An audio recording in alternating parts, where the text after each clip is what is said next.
Sobriety. The doorbell's chime echoed through the house's generous rooms. Cassandra smoothed her navy silk blouse. Robert had always said it brought out her eyes, and opened the door to find David adjusting his tie with one hand while checking his phone with the other. "Mom." He kissed her cheek without looking up from his screen. "Sorry, crisis at the Singapore office. Time zones. You know how it is." She didn't know. Actually, Robert had built their import business on relationships, on sitting across from people and sharing tea before discussing terms. But David's world moved at digital speed measured in quarterly projections and leveraged acquisitions. "The food will get cold," Cassandra said, watching him stride toward the living room, still typing. "Just need to finish this email." 5 minutes. Linda's minivan pulled into the driveway with a screech of brakes and the immediate chaos of car door slamming. Cassandra's daughter emerged looking frazzled, her hair escaping its ponytail while her 3 children, Sophia, 12, Marcus, 9, and little Emma, 6, tumbled out like puppies. "Mom, I'm so sorry we're late." Marcus had a meltdown about his soccer cleat, and Emma decided she needed to bring her entire American Girl collection. And then Miguel couldn't find his keys. Linda's words rushed together as she herded her children toward the door, laid in with diaper bags and forgotten homework. "Abela." Emma launched herself at Cassandra's legs, the only grandchild young enough to still offer unguarded affection. "Hello, my little flower." Cassandra hugged the girl close, breathing in the scent of strawberry shampoo and playground dirt. "Are you hungry?" "Starving.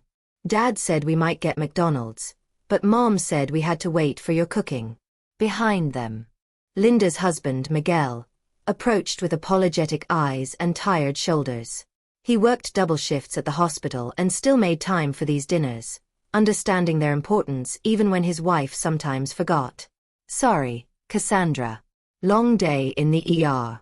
"You work too hard," she said, meaning it. Miguel reminded her of Robert. Quiet strength wrapped in genuine kindness. The kitchen door creaked, and James appeared as if summoned by the family's arrival. At 35, he still had the lean build of someone who forgot to eat. His musician's hands nervous and constantly moving. He'd been sober for 8 months, 4 days. Cassandra knew because she counted along with him, marking each milestone in her private prayers. "Hey, Mom." His hug lasted longer than David's pre-functor greeting, and Cassandra felt the subtle tremor in his hands that meant he was having a difficult day. "I made your favorite," she whispered. "The dumplings with the crispy bottoms." Something flickered in his eyes. Gratitude maybe, or pain at being seen so clearly. They gathered around the dining room table like actors taking familiar positions. David sat at the head, the place Robert had once occupied, his phone face down, but somehow still commanding his attention. Linda corralled her children while simultaneously serving plates and apologizing for everything. The noise, the lateness, Marcus' grass-stained shirt. Miguel approached quietly, his presence a calming anchor in Linda's storm of anxiety. "This looks incredible, Mom," Linda said, finally settling into her chair. "I don't know how you do it. I can barely manage spaghetti on a good day." Cassandra smiled, accepting the compliment that felt more like an admission of defeat than praise. She watched her family fill their plates with the dishes that had taken her entire day to prepare. Conversations flowing around her as if she were a piece of furniture. Pleasant, useful, but not requiring acknowledgement. "Your father," Cassandra began, her voice cutting through the ambient chatter, "used to say that family dinners were the foundation of everything, that no matter how far we traveled or how busy life became, we could always come home to this table." The conversation continued around her as if she hadn't spoken. David was back on his phone, typing furiously. Linda was wiping Emma's face while negotiating with Marcus about vegetables. Miguel was asking polite questions about Cassandra's garden that nobody else bothered to answer. James ate methodically, present in body, if not entirely in spirit. "You're believed," Cassandra continued, her voice slightly louder, "that sharing a meal was sharing life itself, that the stories we told over rice and tea were what made us a family, not just people who happened to share the same last name." Linda murmured absently, cutting Sophia's duck into smaller pieces. David's phone rang. "I have to take this," he said, already standing. "Hong Kong won't wait." Cassandra watched him disappear into the kitchen, his voice carrying back to us in rapid aggressive tones about market positions and profit margins. She looked around the table at the faces of her children and grandchildren, seeing the familiar pattern of distraction and polite disinterest that had become their new tradition. Something inside her chest tightened, then suddenly released. After 68 years of bending, accommodating, and making herself smaller to fit into other people's comfort zones, Cassandra Hemingway felt a sensation she barely recognized. The sharp, clean edge of her own voice. She stood up slowly, her hands steady as she placed her napkin beside her untouched plate. The table didn't notice at first. Linda was still negotiating with Marcus. Miguel was helping Emma with her chopsticks. And James was lost in his own thoughts. Only Tyler, David's 16-year-old son, who'd been quietly observing from the corner, looked up with curious eyes. "This," Cassandra said, her voice carrying the authority of 50 years in this house, "will be our last dinner here." The table went silent.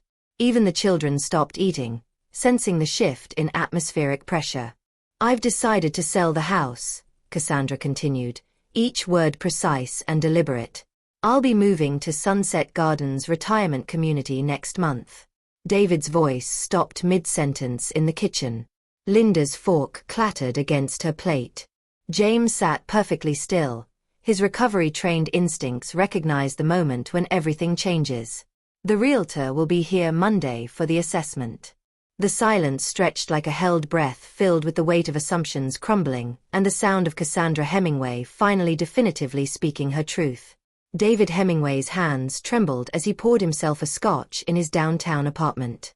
The amber liquid catching the city lights that sparkled beyond his floor-to-ceiling windows. The luxury high-rise had been his victory lap after the divorce, a symbol of his independence and success. Now it felt like a gilded cage, its mortgage payments bleeding him dry while he maintained the illusion of prosperity. He speed-dialed his financial advisor, pacing the hardwood floors as the phone rang. "Rick, it's David. I need to talk about the Hemingway collateral situation." His voice cracked slightly on his mother's maiden name, the one that still graced the business accounts. "There's been a development." 20 minutes later, David stared at spreadsheets that told a story he'd been avoiding for months. Without his mother's house as collateral, his expansion into Southeast Asian markets would collapse. The Singapore partners expected guarantees he couldn't provide, and his ex-wife's alimony demands had already stretched his liquid assets to breaking point. The irony wasn't lost on him.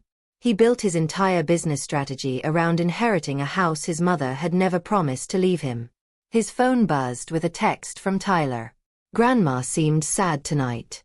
Why did everyone ignore her stories?" David stared at the message, his son's moral compass cutting deeper than any financial projection. When had Tyler become the family's moral compass? When had a 16-year-old developed more emotional intelligence than the adults supposedly guiding him? Linda Rodriguez sat in her Honda Odyssey in her mother's driveway, tears streaming down her cheeks as her family waited inside their modest suburban home. Miguel had taken the children inside with promises of ice cream and Netflix, understanding that his wife needed space. The guilt crashed over her in waves. How many times had she arrived late, distracted, treating these dinners like obligations to be endured rather than gifts to be cherished? How many times had she silenced her mother's stories with half-hearted acknowledgments while juggling her children's demands? Her phone rang. Miguel, checking on her. "I'm a terrible daughter," she sobbed into the phone. "She's been planning this for months and I never even noticed she was unhappy." "Amore, you're not terrible. You're overwhelmed. There's a difference." "Is there?" "She made that incredible meal and I didn't even thank her properly. I was too busy worrying about Marcus' homework and Sophia's attitude and Emma's sugar crash. When did I stop seeing her as a person instead of just grandmother help?" Miguel's voice was gentle but honest. "You've been caring a lot, Linda. Taking care of everyone. But maybe your mom needs taken care of, too." Linda wiped her eyes, staring up at the Victorian house where warm light still glowed in the kitchen windows. Her mother was probably in there now, cleaning up after a dinner that nobody had properly appreciated, processing her family's shocked silence in solitude. The house, Miguel, if she sells it, Linda's voice caught. That's our safety net. If something happens to you, if I lose my job, if the kids I miss having someone to share the day with, she'd said quietly. Not just the big things, but the small ones. The way the morning light hits the garden, or how the neighbor's cat has started visiting the back porch. Your father used to listen to all of it. James had made some inadequate response about how they all loved her, how she wasn't alone. But the truth was she was alone. They visited her. They didn't share life with her. His phone rang.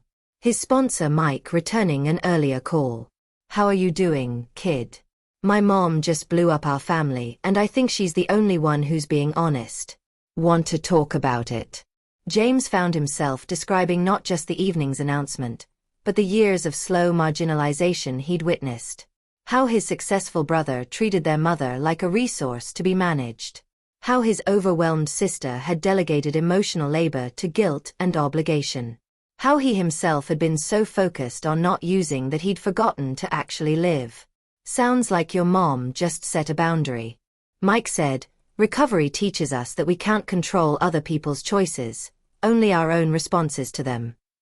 My siblings are going to lose their minds. David's probably already planning some intervention. And what are you going to do?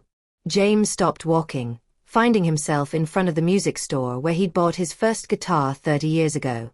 Through the window display, instruments gleamed under security lighting, tools for creating beauty, for expressing truth, for connecting with something larger than oneself. I'm going to support her, he said, surprised by the certainty in his voice. For the first time in years, I'm going to actually support my mother instead of just existing around her. Cassandra Hemingway sat in her quiet kitchen, still wearing her navy silk blouse, surrounded by the detritus of a dinner that had ended in shocked silence. Dishes soaked in soapy water, leftovers waited to be wrapped, and the scent of five-spice and star anise still lingered in the air like a benediction. She should feel regret. 68 years of people-leasing and conflict avoidance suggested she should be crafting apologies, softening her announcement, making everyone else's comfort her priority. Instead, she felt something she barely recognized. Relief. Her phone rang and Patricia Wong's voice filled the kitchen through the speaker. How did it go? Exactly as we expected. Shock, silence, and what I suspect will be a very long week of family meetings and emotional manipulation. Any regrets? Cassandra considered the question, watching soapy water swirl down the drain. I regret that it took me 5 years of loneliness to find my voice. I regret that Robert didn't live to see me become brave. He knew you were brave, Cassie. You immigrated to a new country, learned a new language, raised 3 children, and helped build a business from nothing. That's not the resume of a coward. Then why do I feel like I've been hiding for so long? Pat's voice was gentle but firm. Because grief makes us small sometimes. Because children grow up and forget that parents are people. Because somewhere along the way, you started measuring your worth by how little trouble you caused instead of how much joy you brought. Cassandra dried her hands on the tea towel Robert had brought back from their last trip to Taiwan. Their pilgrimage to her childhood village where they'd visited her parents' graves, and she'd finally made peace with the girl who'd left everything behind for love. I toured 3 apartments at Sunset Gardens last week. They have a book club, a garden committee, and Tai Chi classes every morning. There's a woman named Eleanor who taught high school English for 40 years and wants to start a writing workshop. Another woman, Grace, is organizing trips to the symphony. That sounds wonderful. It sounds like a life, Pat. My own life, not just the space left over after everyone else's needs are met. Cassandra walked through her house, turning off lights and checking locks. Her footsteps echoing in rooms that had hosted decades of family celebrations, arguments, homework sessions, and quiet moments with Robert. Tomorrow, those rooms would be appraised, photographed, and reduced to square footage and market comparisons. But tonight, they were still hers, filled with the echoes of her announcement and the promise of a future she was finally brave enough to claim. Linda's living room had never felt so small. David had arrived precisely at 10 a.m. with a leather portfolio and the rigid posture of someone conducting a hostile takeover. He'd rearranged the furniture to face Cassandra's chair, transforming the cozy space into an interrogation room. Linda fluttered between the kitchen and living room, offering coffee and apologies and equal measure, while Miguel kept the children occupied upstairs with strategic bribes of screen time. "I've prepared some materials," David announced, extracting color-coded charts from his portfolio, financial projections, care options, and a comprehensive proposal that addresses Mom's concerns while protecting family assets. "She's not a corporate acquisition," James slouched in the corner armchair, his musician's fingers drumming silently against his jeans. "This is exactly the kind of thinking that got us here," David snapped. "While you've been playing guitar and coffee shops, I've been building a future for this family. The house is worth $2.3 million. That's not just money. It's security, education funds, retirement planning." "Whose retirement?" James asked quietly. "Because I'm pretty sure Mom's retirement is exactly what we're discussing." Cassandra entered the room with the measured grace of someone who'd expected this ambush. She wore a charcoal suit that Linda had never seen before, armor disguised as business attire. Patricia Wong followed 2 steps behind, her presence immediately shifting the room's dynamics. "I brought backup," Cassandra said mildly, settling into the designated hot seat. "I hope that's acceptable." David's jaw tightened. "This is a family matter." "Pat is family," Cassandra replied. "She's been more present for the last 5 years than most of the people in this room." Linda winced at the accuracy of that observation.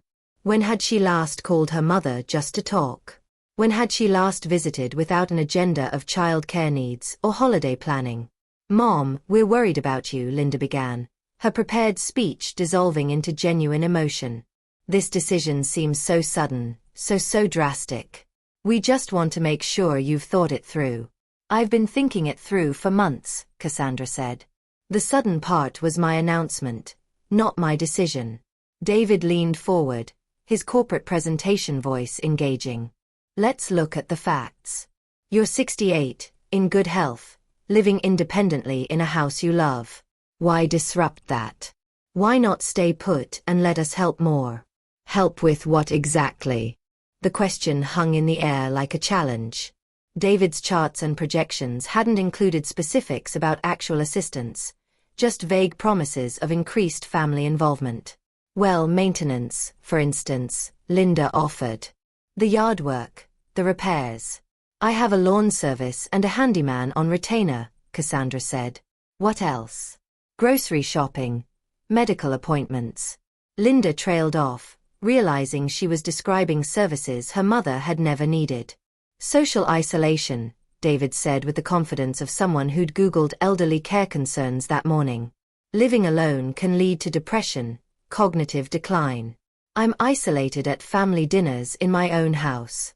I'm lonely, surrounded by children and grandchildren who treat me like wallpaper. How exactly would staying fix that?" Tyler Hemingway spoke from the corner where he'd been quietly observing. "Maybe if everyone paid attention instead of being on their phones all the time." "Tyler," David's warning carrier edge. "No, Dad. It's true. Grandma tells these amazing stories about traveling with Grandpa, about building the business, about her life before us, and everyone just ignores her like she doesn't matter unless she's cooking or babysitting." The room fell silent. Cassandra's eyes softened as she looked at her grandson. This young man who'd inherited his great-grandfather's gift for uncomfortable truths. James cleared his throat, his recovery-trained voice steady. "I support Mom's decision." David whirled on him. "Of course you do. You've got nothing to lose." "I've got everything to lose," James said quietly. "I'm losing the fantasy that we're a close family. I'm losing the illusion that we've been treating Mom well, but I'm choosing to support her autonomy over my own comfort." "This is insane," David said, his corporate mask finally slipping completely. You're making a decision that affects all of us based on hurt feelings and some misguided quest for independence. I'm making a decision about my own life, Cassandra said, which is exactly what adults do. Tyler spoke again. His teenager voice carried unexpected weight.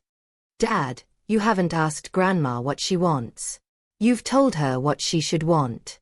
That's not the same thing.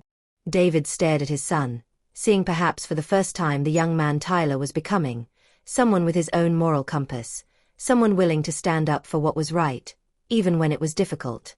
What do you want, Mom?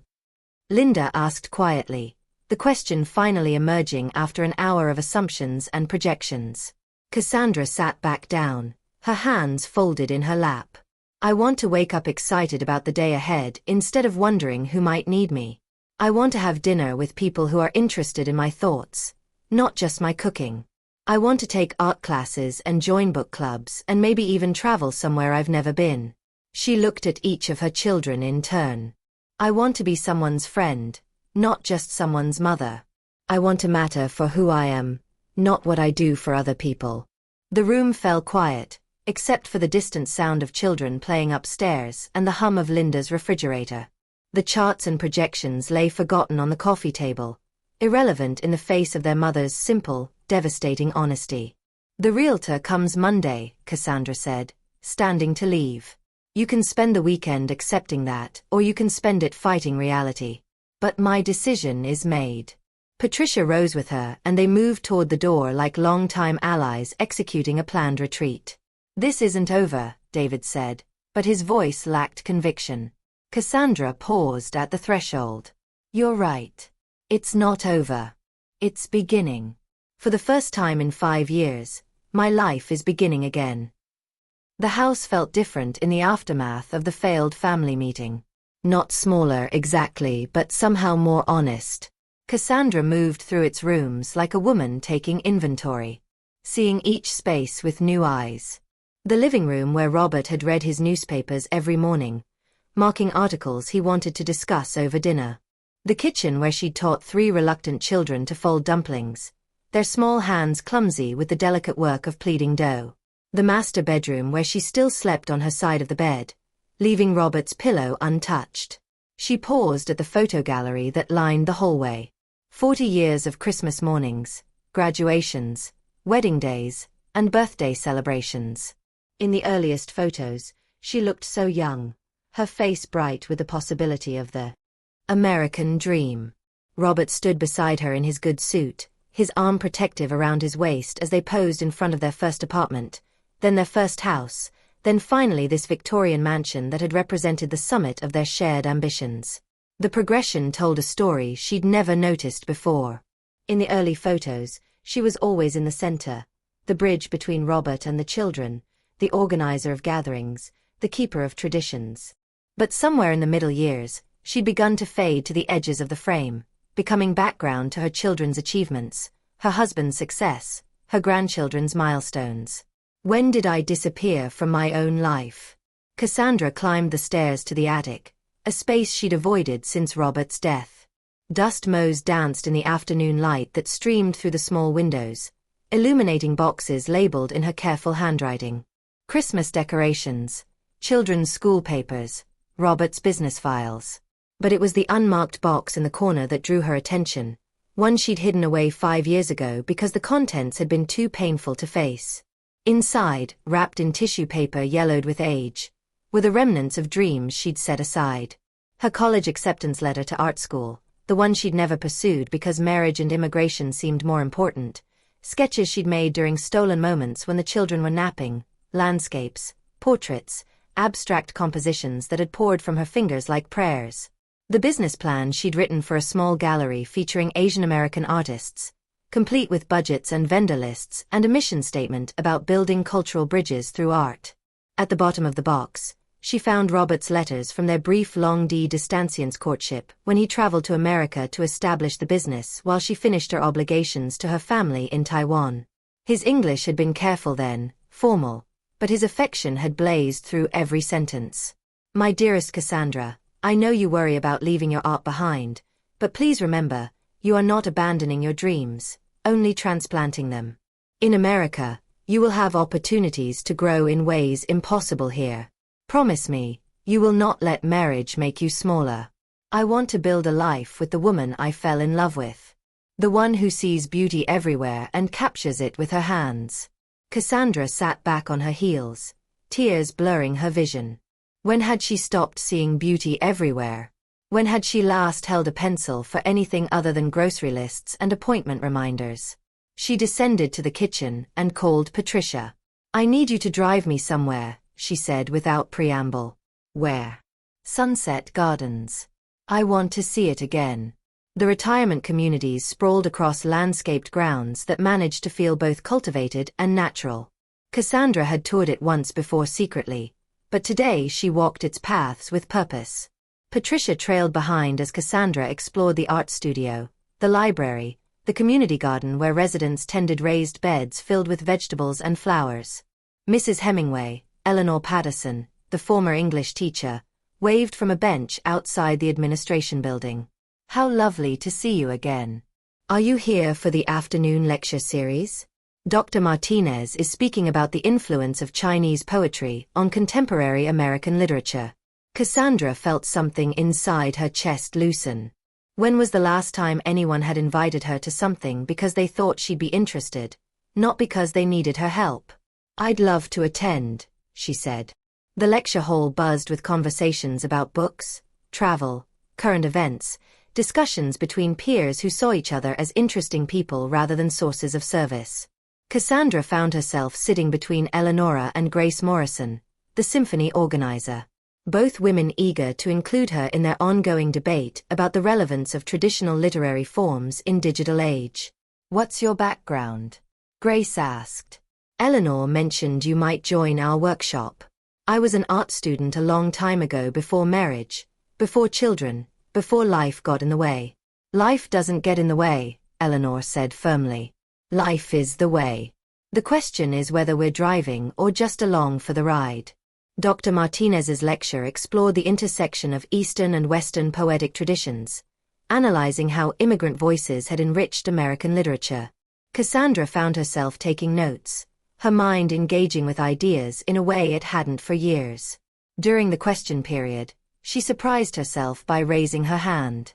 I'm curious about the visual elements in the poems you've discussed. There seems to be a strong connection between the imagery and traditional Chinese brush painting techniques. Dr. Martinez's eyes lit up. That's an excellent observation. Are you familiar with Chinese art? Some, Cassandra said modestly. I painted before.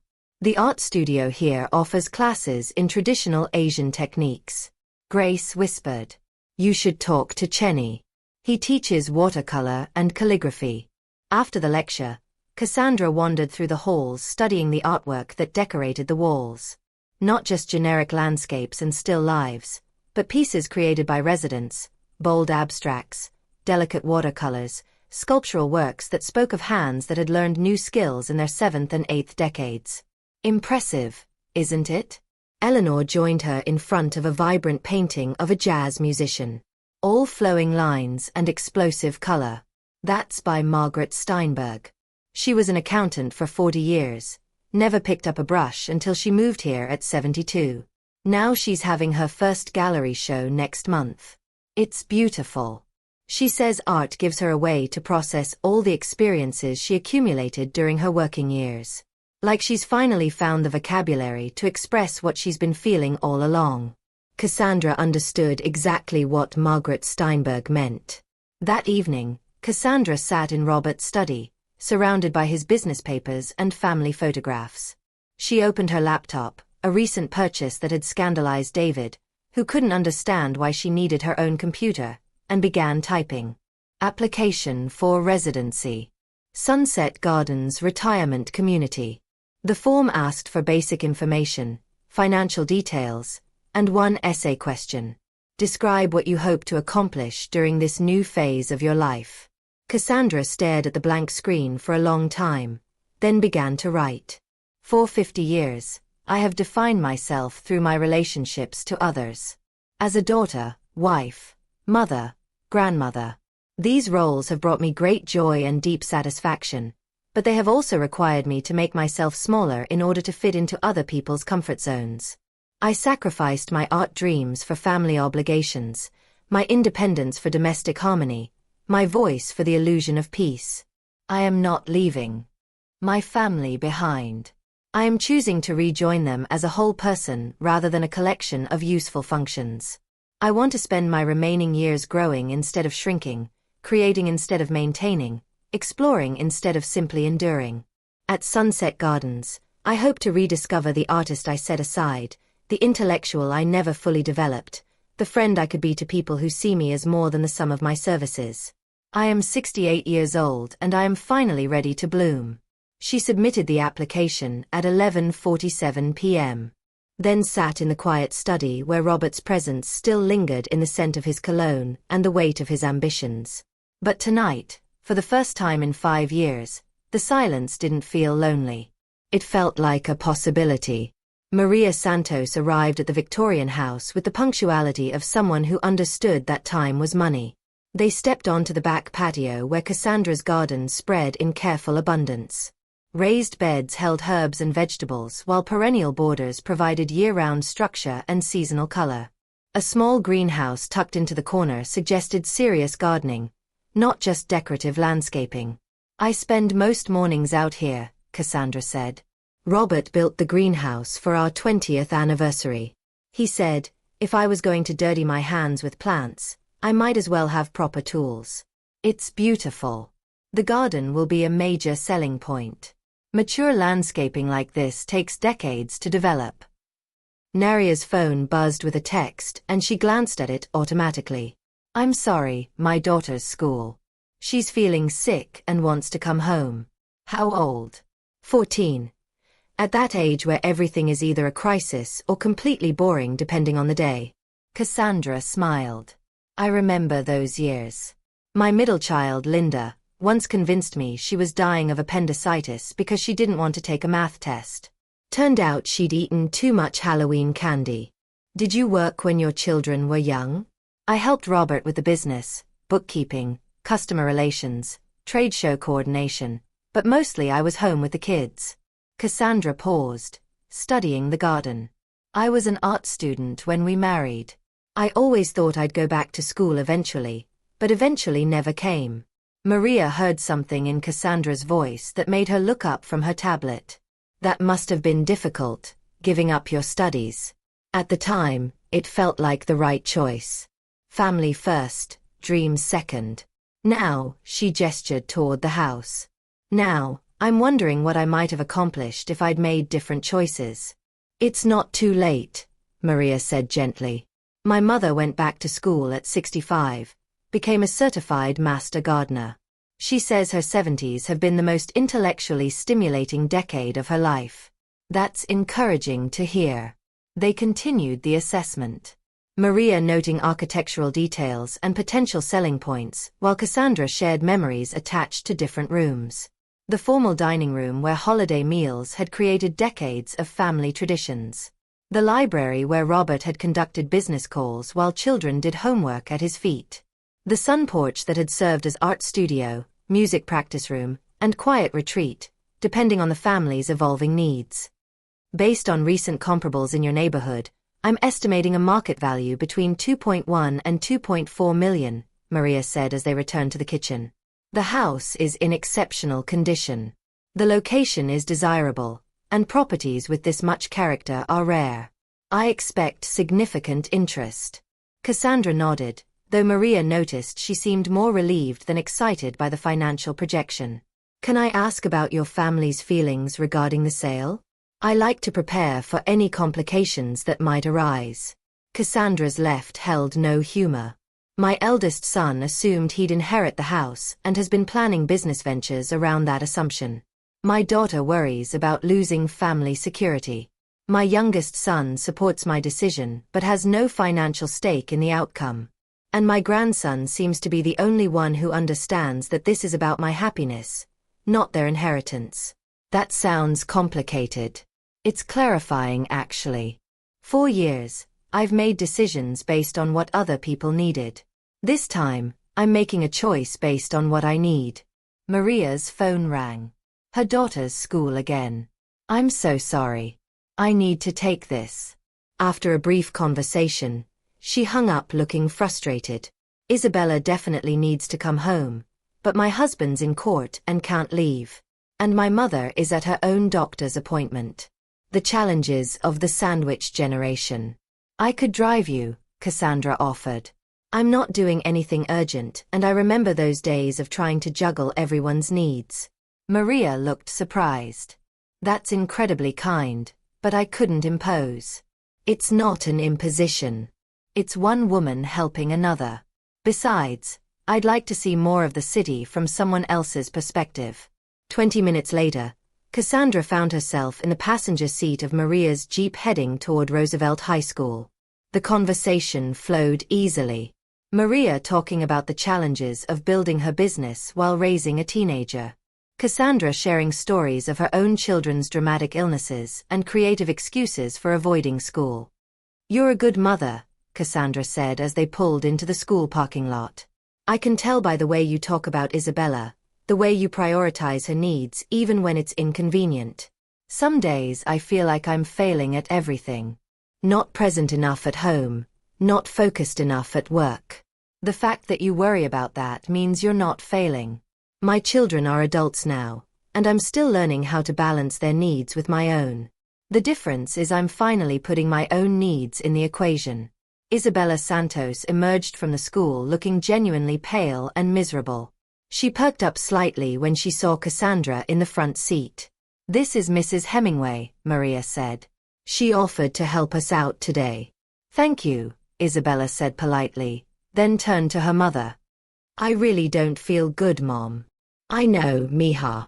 We'll get you home and settled.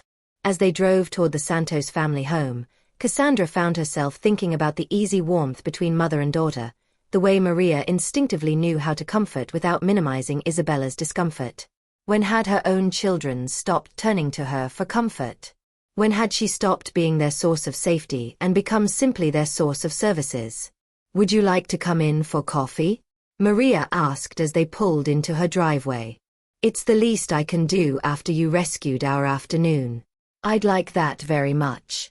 Inside Maria's kitchen, modern but warm, with family photos covering the refrigerator and Isabella's artwork decorating the walls, Cassandra felt something she hadn't experienced in years.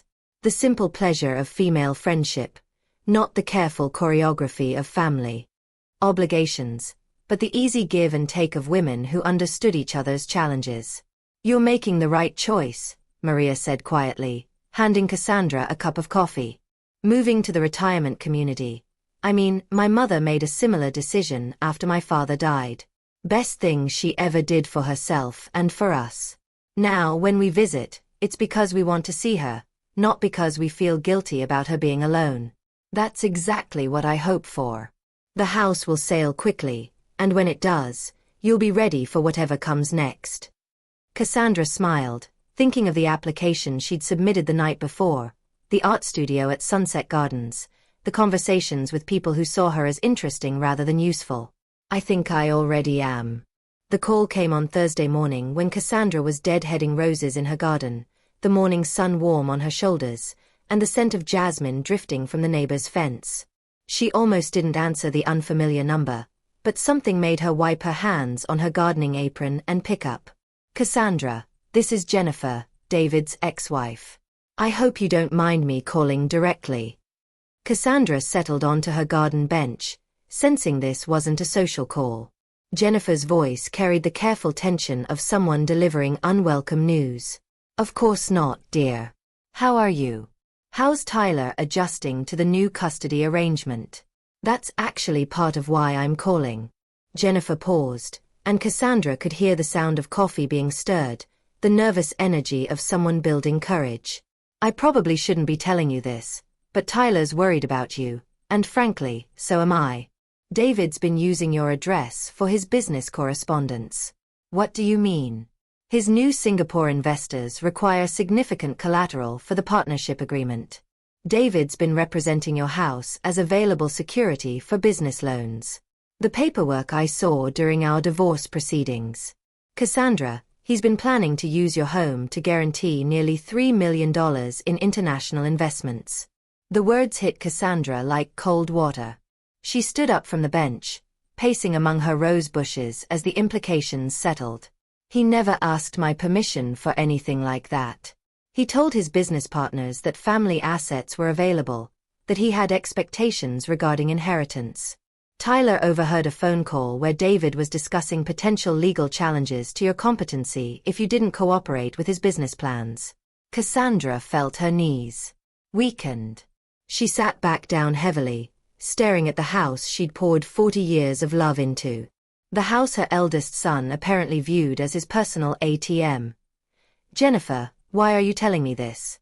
"Because Tyler asked me to." "He's 16, Cassandra, and he's more mature than his father. He's terrified that David is going to hurt you to protect his business interests. And honestly, after watching David's behavior during our divorce, I wouldn't put it past him." After Jennifer hung up, Cassandra sat in her garden for a long time. Bees humming around the lavender border and birds calling from the oak tree Robert had planted when James was born. The peaceful morning felt surreal against the ugliness of what she just learned. Her phone rang again. Miguel Rodriguez, Linda's husband. "Cassandra, I hope I'm not overstepping, but I wanted to talk to you about Linda's reaction to your announcement." "Of course, Miguel. I know this is difficult for everyone." The thing is, Miguel's voice was careful, professional, his doctor tone, that meant he was delivering news that required delicacy. "Linda's been having panic attacks since Sunday night. She's not sleeping. She's snapping at the kids. And yesterday she called in sick to work because she couldn't stop crying." James stared into his coffee for a long moment before looking up. "I need to tell you something about my addiction, about why I started drinking." Cassandra waited, giving him space to find his words. It wasn't just the music industry or the pressure to succeed or any of the obvious reasons. It was this family. The way we all pretended everything was fine when it wasn't. The way nobody ever talked about real feelings or problems. "James, let me finish, please." His voice was gentle but insistent. "After Dad died, I watched you shrink a little more every day. I watched David treat you like a business asset and Linda treat you like a burden disguised as love. I watched Tyler try to be the grandson who paid attention while his father ignored everything that mattered." Cassandra felt tears building behind her eyes. "And I did nothing. I was so focused on not drinking that I forgot how to actually live, how to actually connect with people. I let you disappear in your own house because dealing with family stuff felt dangerous to my sobriety. Your sobriety has to come first." "No, Mom. My recovery has to include learning how to have real relationships with people I love. And I've been hiding behind meetings and sponsors instead of showing up for you."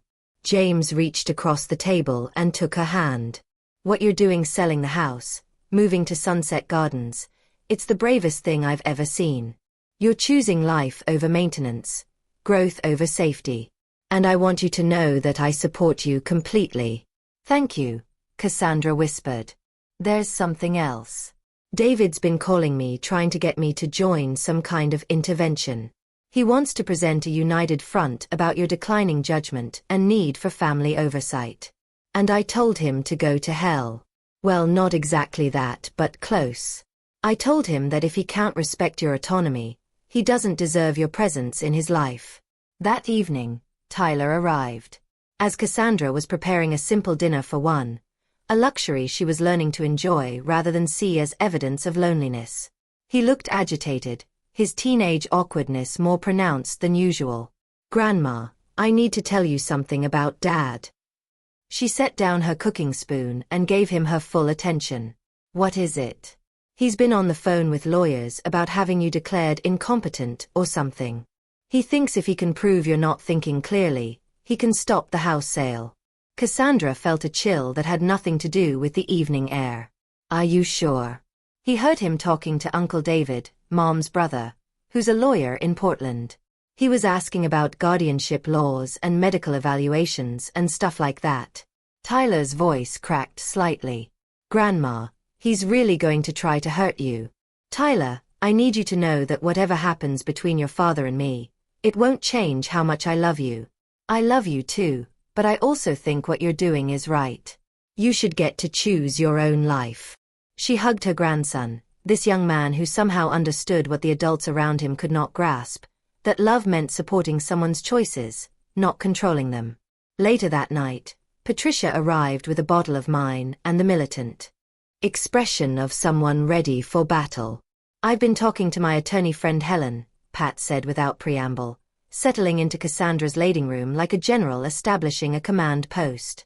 She specializes in elder law, and she says David's potential legal challenges are mostly bluster. Mostly. Well, he could try to have you evaluated for competency, but given that you're clearly functioning independently, managing your own finances competently, and making rational decisions about your future, no court in this state would find grounds for guardianship. Pat poured wine into 2 glasses, her movements sharp with controlled anger. What infuriates me is that he's trying to use the legal system to override your autonomy. It's exactly the kind of thing that gives adult children a bad name. Jennifer called today. Apparently, David's been representing my house as collateral for his business investments without your knowledge or permission, without even asking. Pat's expression darkened. That's financial fraud, Cassie. If he's used your property as security for loans without your consent, he's committed a crime. Cassandra sipped her wine, processing the day's revelations. Her eldest son was prepared to challenge her mental competency to protect his business interests. Her daughter was having panic attacks about the possibility of losing family obligations disguised as family connection. Her youngest son was finally learning how to show up for people he loved, and her grandson had more emotional intelligence than most of the adults in his family. What a mess we've all made, she said quietly. No, Pat said firmly. What a mess they've made by treating you like property instead of a person. You're the only one in this family who's being honest about what's really happening. I never wanted it to be this ugly. Sometimes things have to get ugly before they can be honest. David's showing you who he really is. Believe him. Linda is showing you what she's really afraid of. Help her face it. James is showing you who he wants to become. Support that. And Tyler is showing you what love actually looks like. Treasure it. Cassandra looked around her living room, seeing it with new eyes.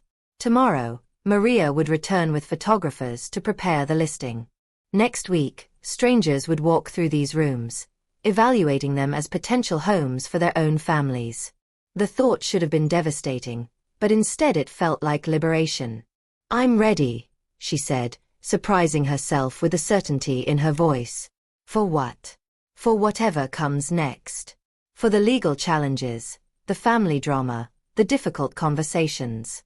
I'm ready to fight for my right to choose my own life. Pat raised her wine glass. To choosing life over maintenance, to choosing growth over safety, Cassandra replied, clinking glasses with her friend. Outside, the neighborhood settled into its familiar evening rhythms. Porch lights coming on, families gathering for dinner, the distant sound of children playing in backyards.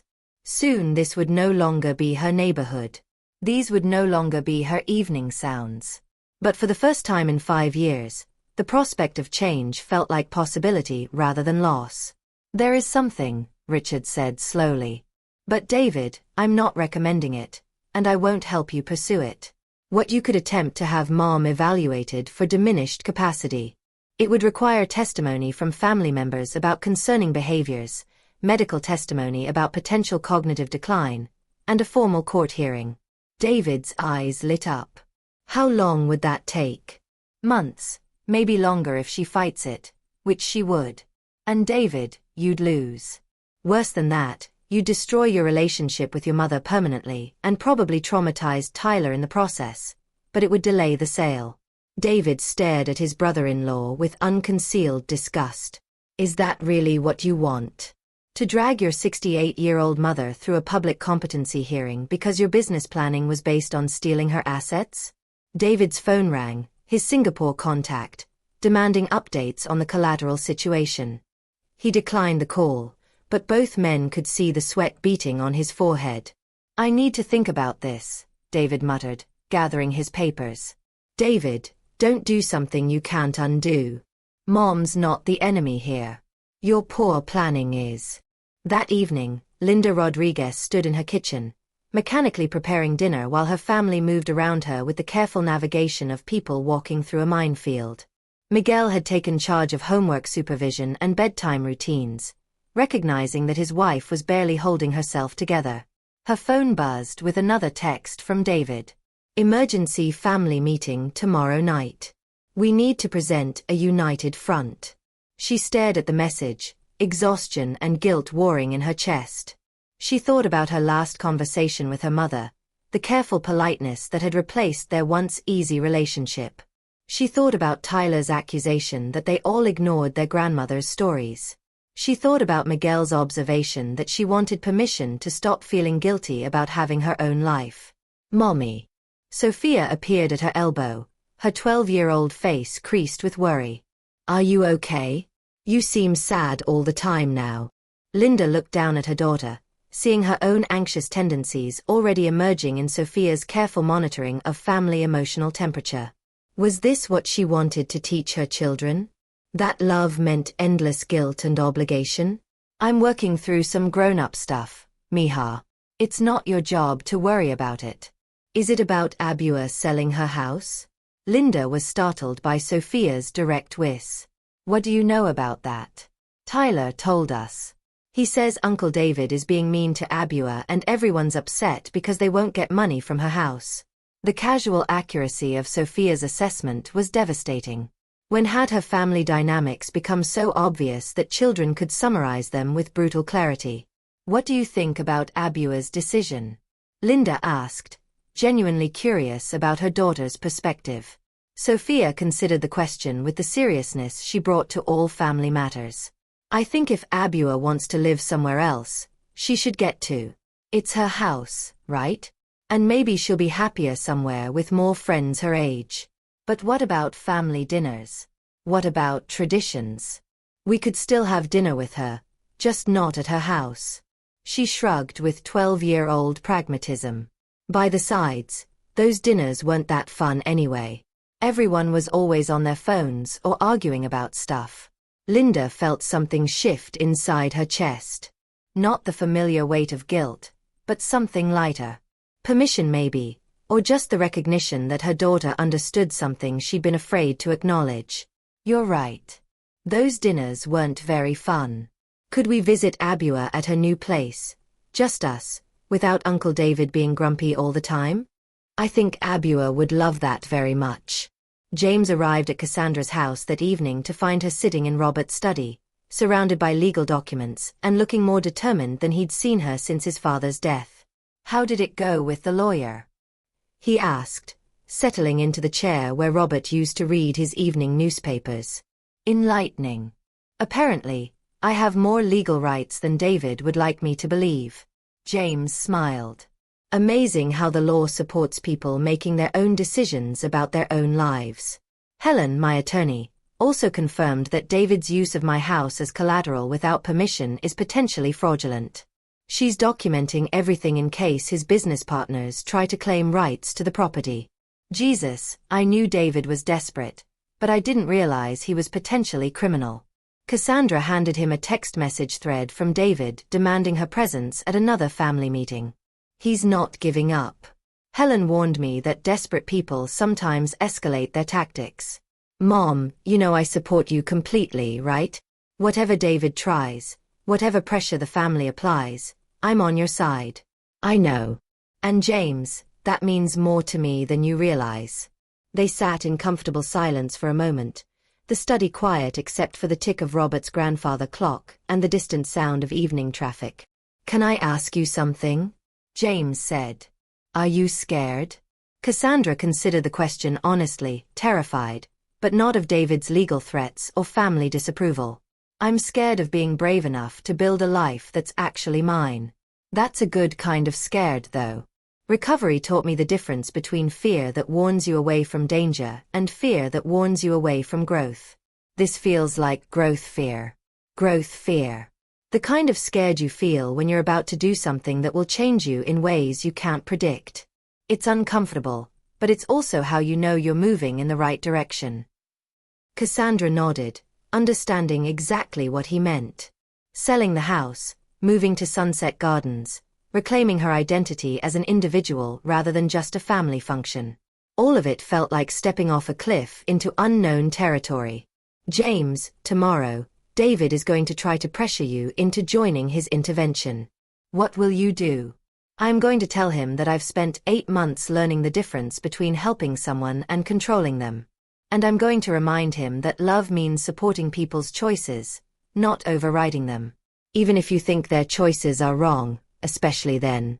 Recovery taught me that I can't manage other people's lives. Even people I love.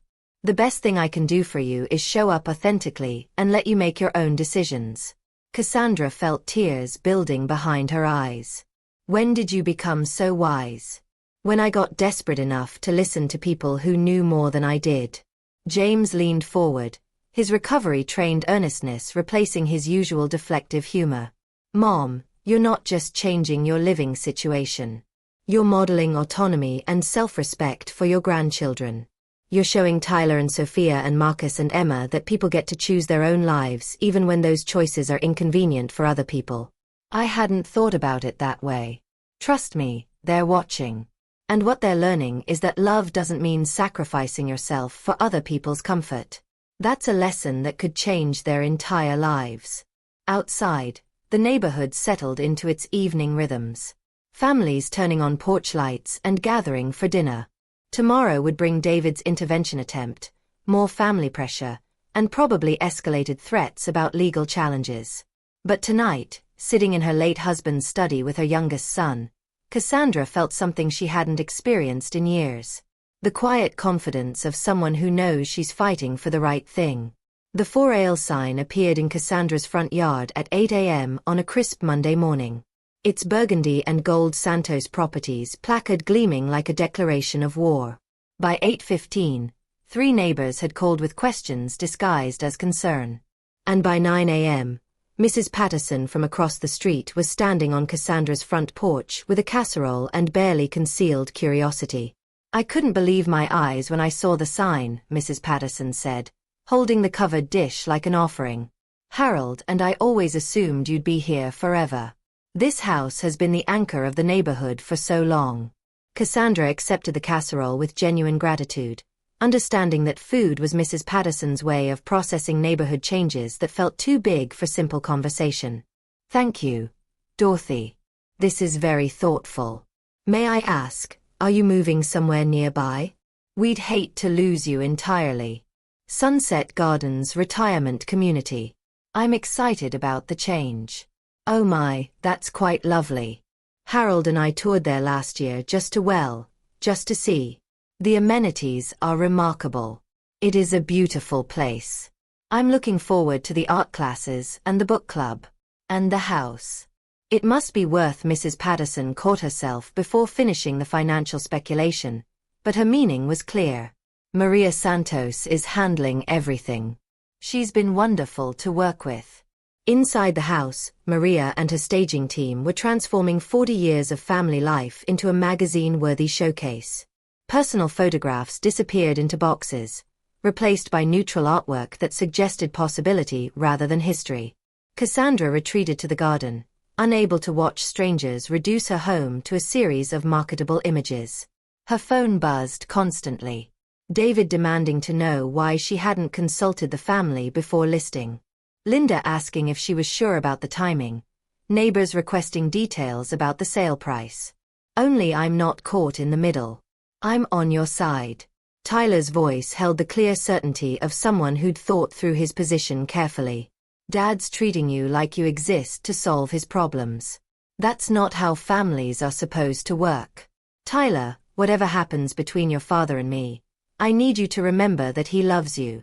He's just lost right now. Maybe, but loving someone doesn't give you the right to control them.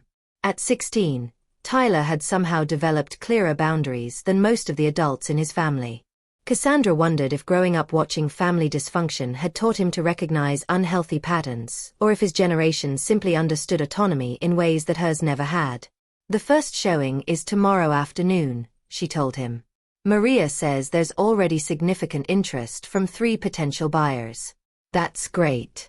Are you nervous? Terrified but also excited. Is that normal? Tyler grinned. Probably. I felt the same way when I decided to quit baseball to focus on debate team. Scared of disappointing Dad, but excited about doing something that was actually mine. That evening, David's financial world continued its rapid collapse. His Singapore partners had delivered an ultimatum. Provide guaranteed collateral by Friday or the deal was terminated. His accountant had reviewed every possible asset restructuring scenario and found them all insufficient. His lawyer brother-in-law refused to pursue guardianship proceedings against Cassandra. And now his mother's house, the foundation of his entire expansion strategy, was officially on the market. He sat in his apartment surrounded by financial documents and unanswered phone calls, calculating how quickly he could lose everything he'd spent 20 years building. The irony wasn't lost on him. He'd built his business empire on the assumption that he'd inherit his mother's sacrifice, only to discover that she'd stopped sacrificing and started living. His phone rang. Linda calling from her minivan. David, I can't do this anymore. Can't do what? The family meetings, the pressure campaigns, the guilt trips about Mom's decision. I'm exhausted and I'm making my children anxious. And I think Mom's right to want something different. David felt his last ally slipping away. Linda, you can't be serious. This affects all of us. Your kids' college funds, your financial security. My kids' security comes from their parents working hard and making good decisions, not from counting on inheritance money. And honestly, David, that house was never ours. It was always Mom's. But family traditions. What traditions? Showing up late, ignoring Mom's stories, treating her like help in her own house. Those aren't traditions worth preserving. David could hear children's voices in the background. His nieces and nephew living their normal lives while his world fell apart around him.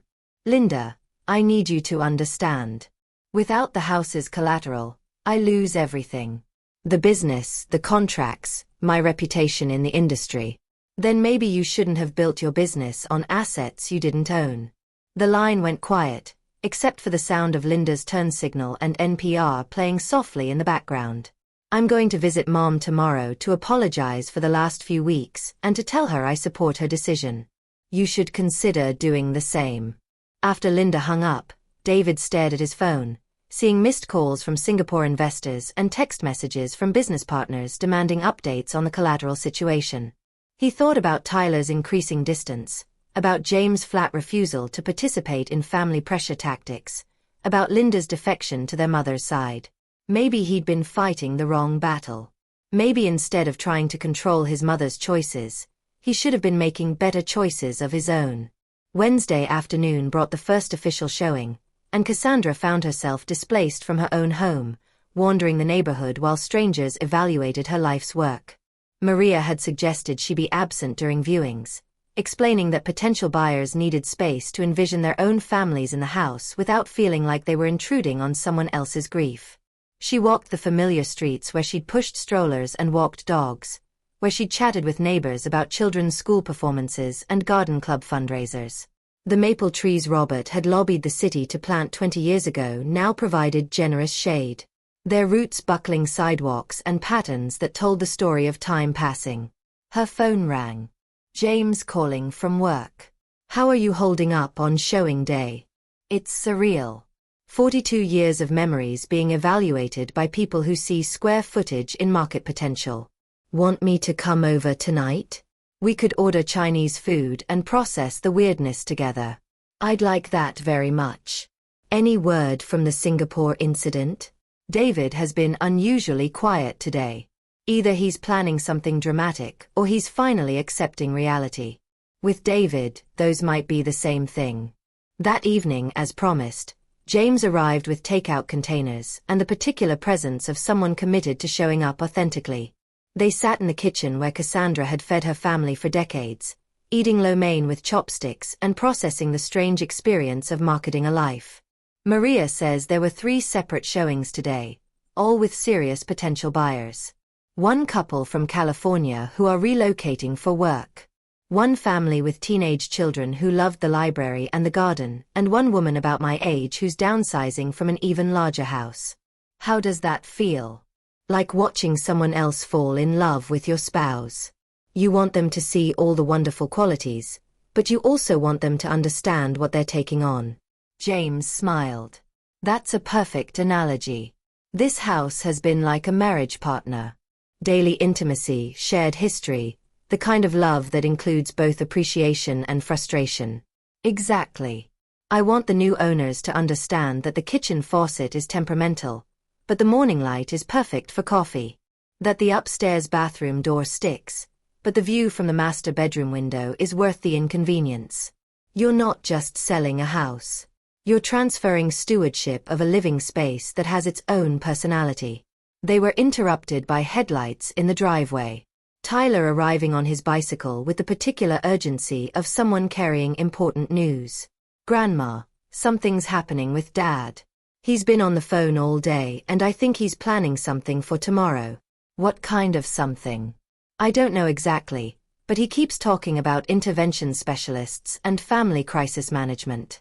And he asked me a bunch of weird questions about whether you've been forgetting things or acting confused. James and Cassandra exchanged glances. Tyler, do you think your father is planning to have Grandma evaluated for mental competency?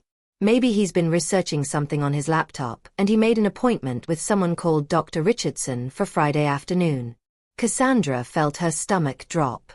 Helen Morrison had warned her that desperate family members sometimes escalated to professional intervention tactics, but she'd hoped David wouldn't actually pursue such measures. Tyler, I need you to understand that whatever happens, this isn't your fault. Your father is dealing with problems that have nothing to do with you. I know, but Grandma, he's really desperate. His business is falling apart, and he's blaming everyone except himself. James pulled out his phone. I'm calling Helen Morrison. If David's planning some kind of formal competency challenge, you need legal protection. It's 8 p.m. She gave you her emergency number for exactly this kind of situation. As James dialed, Cassandra looked around her kitchen, seeing it perhaps for the last time as simply her space rather than the center of a family crisis. Tomorrow would bring new challenges, more attempts to override her autonomy, and probably the most serious threat yet to her right to choose her own life. But tonight, sitting with her youngest son and her grandson, both of whom understood that love meant supporting someone's choices rather than controlling them, she felt the quiet strength of someone who'd found her voice and intended to use it. Whatever David tries, I'm ready for it. I know who I am. I know what I want and I have people who support my right to choose my own life. Tyler reached across the table and squeezed her hand. We've got your back, Grandma. James hung up the phone with a grim expression. Helen says Dr. Richardson is a geriatric psychiatrist who sometimes does competency evaluations for families.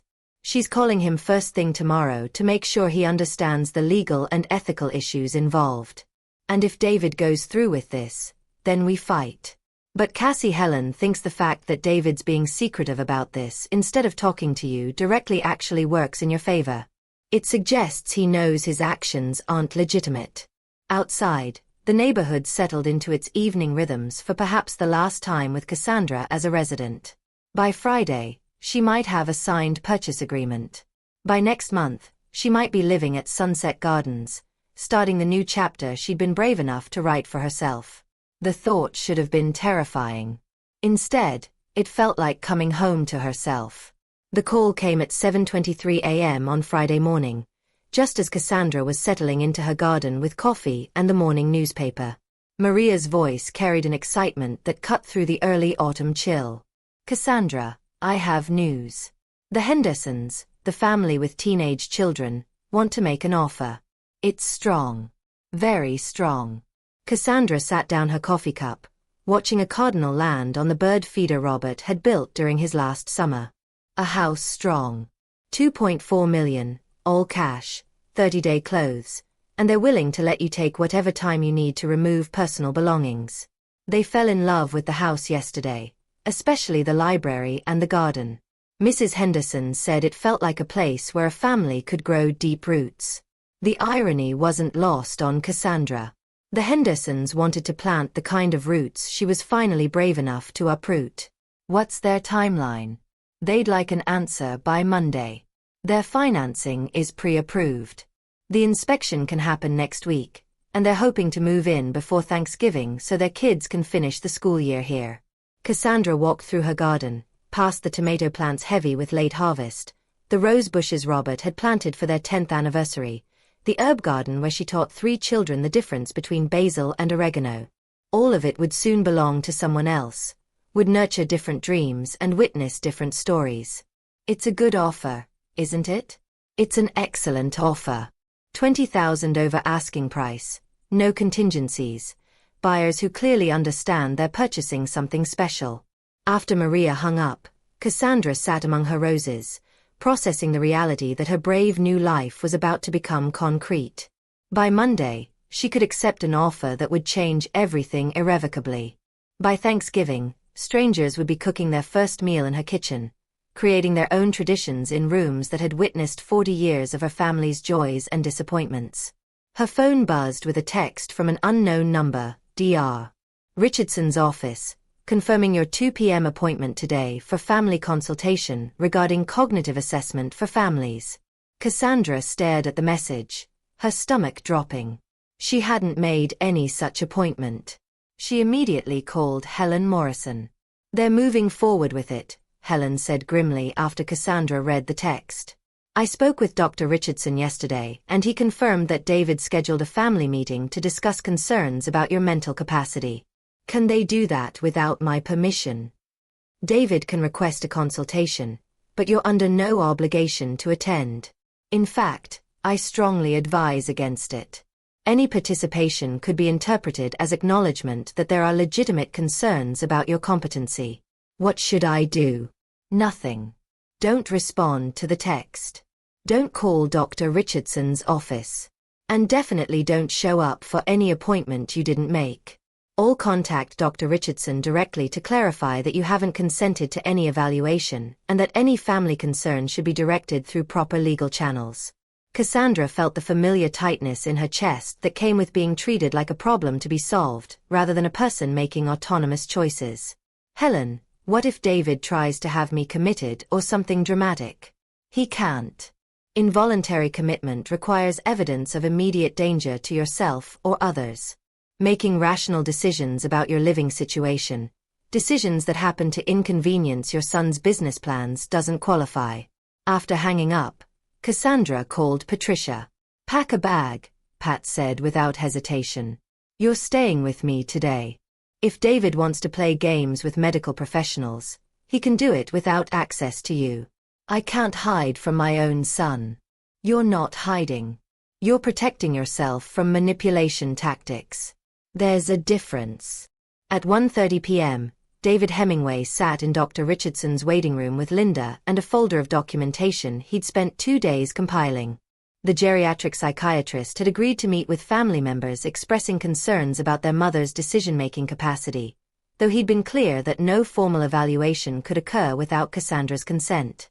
Linda shifted uncomfortably in her chair, looking like someone who'd been dragged to a performance she didn't want to attend. David, I don't feel good about this. Mom's not thinking clearly. The house sale, the sudden move to a retirement community, the refusal to consider family input. These are signs of diminished judgment or signs of someone finally putting herself first. David turned to stare at his sister. Whose side are you on? I'm on Mom's side, which means supporting her right to make her own choices, even if those choices are inconvenient for us. Inconvenient. David's voice rose, drawing glances from other patients in the waiting room. Linda, this affects your children's future, your financial security. My children's future depends on their parents making good decisions, not on inheritance money from their grandmother. And David, honestly, the last few weeks have shown me exactly why Mom wants distance from this family. Dr. Richardson appeared in the waiting room doorway, a tall, gentle-looking man in his 60s, who radiated the particular calm of someone accustomed to family crisis. Mr. Hemingway, Miss Rodriguez, I'm Dr. Richardson. Before we begin, I should mention that I received a call from your mother's attorney this morning. David's stomach dropped. Her attorney, Helen Morrison.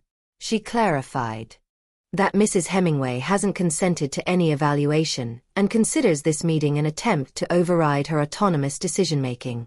She also provided medical records showing that your mother is in excellent cognitive health. But surely you can still listen to our concerns. I can listen, but I want to be clear about the limitations. Without your mother's participation. This is essentially a family consultation about how to cope with a loved one's choices that you find difficult to accept. They followed Dr. Richardson into his office, a warm space filled with books and soft lighting that somehow made the fluorescent brightness of David's desperation more obvious. "Tell me about your concerns," Dr. Richardson said, settling behind his desk with the patient attention of someone who'd heard every variety of family dysfunction. David opened his folder and began reading from his prepared notes. 3 weeks ago, my mother announced that she was selling our family home and moving to a retirement community. This decision was sudden, without family consultation, and appears to be based on emotional rather than rational factors. What kinds of emotional factors? She claims we don't appreciate her, that family dinners have become obligations rather than celebrations, that she feels invisible in her own home. And are these claims accurate? Well, I mean, everyone's busy. We all have careers, families, obligations. So, her perceptions about feeling unappreciated may be accurate. That's not the point. The point is that she's making a major life decision based on hurt feelings rather than practical considerations. Mr. Hemingway, can you help me understand why your mother's emotional well-being shouldn't be a primary factor in her decisions about where to live? Linda spoke for the first time since entering the office. Dr. Richardson, I think what my brother is really concerned about is that Mom's decision affects his business plans. He was counting on using the house as collateral for investments. David wore on his sister. Linda, it's true, isn't it? You built your expansion strategy around inheriting Mom's house. And now that she's choosing her own life instead of subsidizing your business, you're trying to have her declared incompetent. Dr. Richardson observed the sibling conflict with the clinical interest of someone diagnosing family dynamics. Miss Rodriguez, what's your perspective on your mother's decision? I think she's been lonely and unappreciated for years. And I think she's finally brave enough to choose happiness over obligation. I also think my brother and I have been treating her like she exists to serve our needs, rather than as a person with her own dreams. And you, Mr. Hemingway, can you see any validity in your mother's perspective? David stared at his hands, seeing his carefully constructed arguments crumble under professional scrutiny. She's always been there for us. The house has been the center of family traditions. I assumed she'd want to preserve that. Did you ask her what she wanted? Not exactly. I mean, she's our mother. Her job is to take care of the family. Mr. Hemingway, your mother is 68 years old. At what point does her job shift from taking care of others to taking care of herself? The question hung in the air like a challenge David couldn't answer. Dr. Richardson leaned forward. From what you've described, your mother is making a rational decision about her living situation based on accurate assessments of her emotional needs and family dynamics. The fact that her decision doesn't serve your financial interests doesn't constitute diminished capacity. But the timing suggests that your mother has found the courage to prioritize her own well-being. That's emotional growth, not cognitive decline. David felt his last hope slipping away. So there's nothing that would support a competency challenge. No. But Mr. Hemingway, may I offer some perspective as someone who's worked with families facing similar transitions? David nodded, though his expression suggested he wasn't eager for more uncomfortable insights. Your mother is giving you a gift. She's showing you that love doesn't require sacrificing yourself for other people's convenience. She's modeling autonomy and self-respect for her grandchildren. And she's offering you the opportunity to rebuild your relationship with her based on genuine connection rather than financial dependency. I don't know how to do that. Start by asking her what she wants instead of telling her what she should want. Oh, Tyler. I also told him that I'm proud of you for choosing your own life and that if he can't respect that choice, he doesn't deserve to be part of whatever life you build. They sat in comfortable silence for a moment, watching the neighborhood settle into its Friday evening rhythms. Tomorrow, Cassandra would need to decide whether to accept the Hendersons' offer. Monday, she would either begin the process of transferring ownership or continue the uncertainty of waiting for another buyer. Tyler, whatever happens between your father and me, I need you to know that my decisions aren't about punishing anyone. They're about finally choosing to live instead of just maintaining. I know. And Grandma, Dad knows, too. Deep down, he's just scared because he built his whole life on assumptions about what he owed him. James' truck pulled into the driveway and he emerged carrying takeout bags and wearing the expression of someone prepared for difficult conversations. Family crisis management dinner, he announced, settling on the porch steps with them. Thy food and moral support. How did you know I'd need both? Pat called. She said David's intervention attempt imploded spectacularly and you might need backup tonight. They moved inside, spreading takeout containers across the kitchen table like a feast of solidarity. As they ate pad pie and green curry, Tyler described the aftermath of David's failed meeting with Dr. Richardson while James shared updates from Linda, who'd apparently spent the afternoon calling relatives to apologize for the family drama. Linda wants to visit you tomorrow. Just her without the kids or McGill. She says she has some things to apologize for and some questions to ask about how to be a better daughter. That would be wonderful. And Cassandra considered the question. David is facing the consequences of building his life on assumptions about other people's choices. That's painful, but it's also necessary. Tyler looked up from his spring rolls. Grandma, are you going to accept the offer on the house? I think so. The Hendersons seem like people who will love this place the way it deserves to be loved. And you're not scared anymore?